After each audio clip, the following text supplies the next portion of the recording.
স্রষ্টা যদি দয়ালুই হবেন তাহলে জাহান্নাম কেন? আচ্ছা সাজিদ, সৃষ্টিকর্তা কি দয়ালু নাকি পাষাণ? দেবজিৎ তার চায়ের কাপে চুমুক দিতে দিতে সাজিদকে জিজ্ঞাসা করলো। আমার পাশে বসা ছিল মিসবা। সে বলল, অদ্ভুত তো, সৃষ্টিকর্তা পাষাণ হবেন কেন?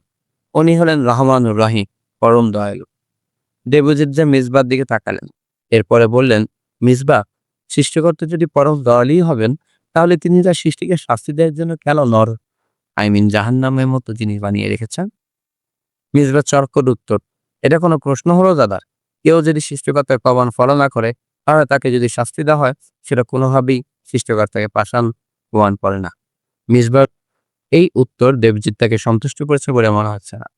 তিনি পাল্টা প্রশ্ন করে যাবেন। ঠিক এই সময় সাজিদ বলে উঠল, দাদা, আজকে পত্রিকা পড়েছ? দেবজিৎ যা বললেন, না, কেন? একটা নিউজ আছে। কি নিউজ? সাজিদ দেবজিৎদার দিকে পত্রিকাটি লাগিয়ে এগিয়ে দিল। পত্রিকার একদম প্রথম পাতায় বড় বড় অক্ষরে শিরোনাম, সোনাগাজীতে ৯ বছরের বালিকাকে ৫ জন মৃত, গ্যাংরেপ।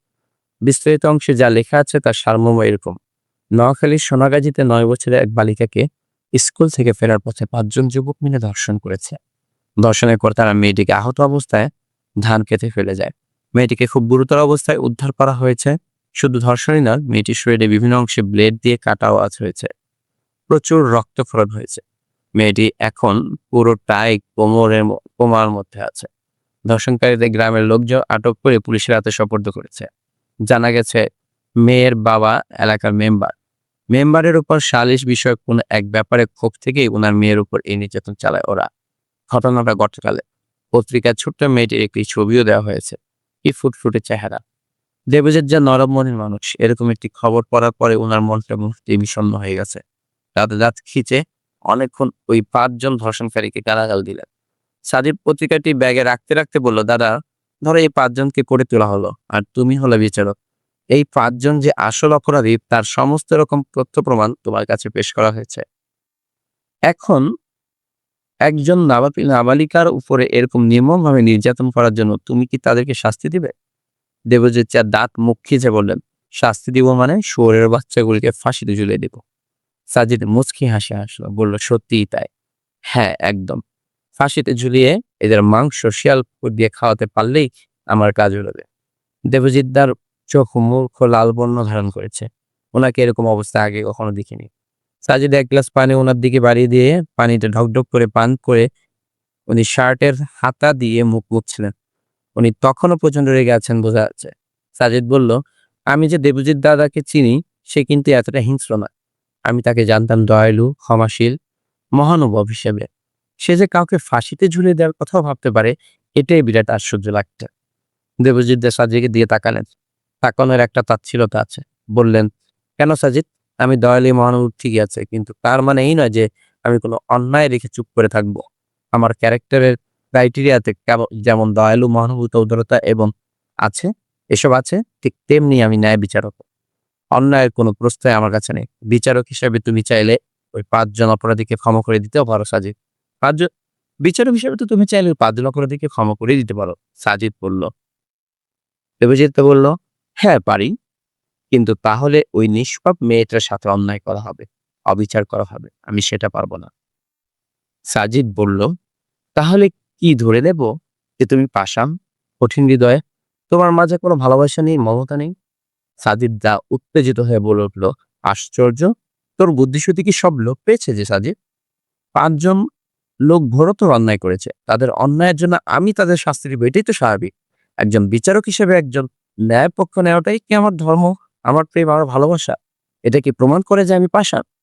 সাজিদ আবার মুচকি আসলো, বলল, দাদা, তোমাকে উত্তেজিত করার জন্য দুঃখিত। তুমি না আসলেই খুব ভালো। সৃষ্টিকর্তা যেমন পরম দয়ালু, ক্ষমাশীল, ঠিক তেমনি তিনি আবার একজন ন্যায় বিচারক। তিনি কারোর সাথে বিন্দু পরিমাণও অবিচার করতে দেন না।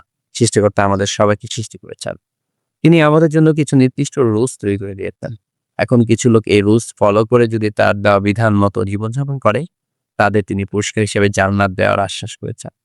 এখন একজন লোক নামাজ কালাম পড়ে মিথ্যে কথা বলে, লোক ঠকায় না, চুরি রাহাজানি করে না, ঘুষ সুদ খায় না, মানুষ খুন করে না, প্রত্যেক কথা সকল প্রকার অন্যায় থেকে নিজেকে গুটিয়ে রাখে স্রষ্টার সান্নিধ্য লাভ এবং তার প্রতিশ্রুতি জান্নাতের জন্য।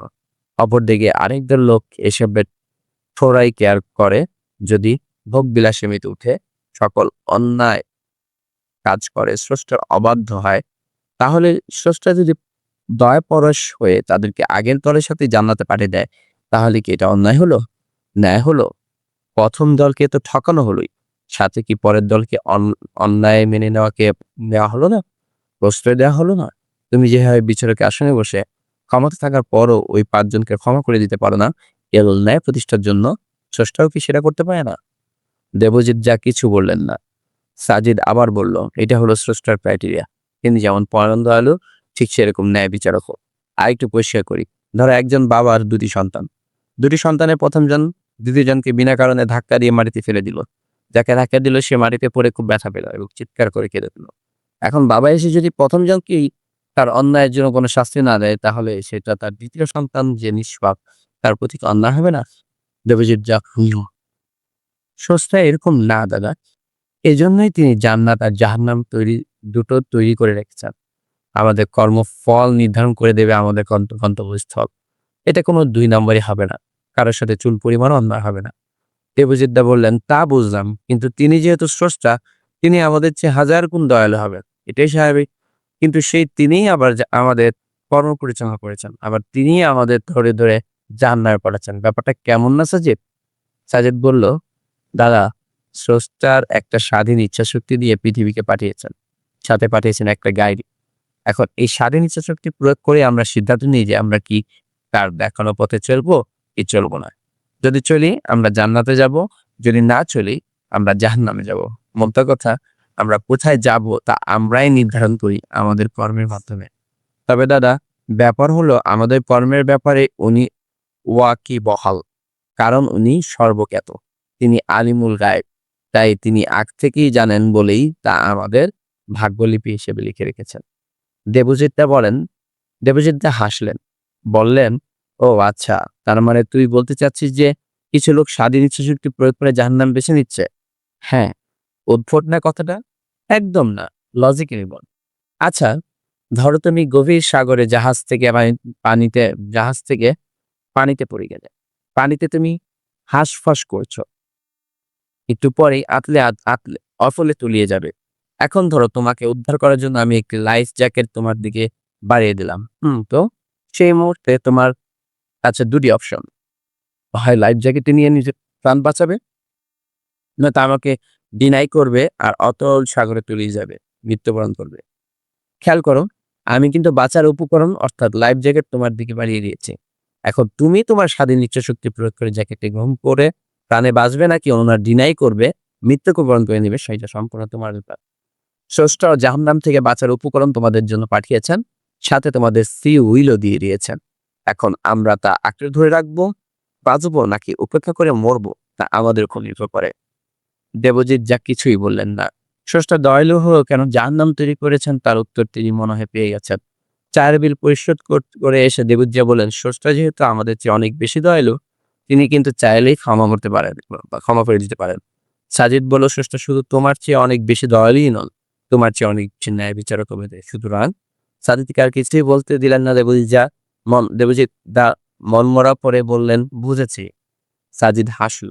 দেবজিৎদার এই চাহনি দেখে আমাদেরও হাসি পেল। আমরাও হাসলাম। আমাদের হাসতে দেখে তিনিও আমাদের সাথে হাসা শুরু করলেন।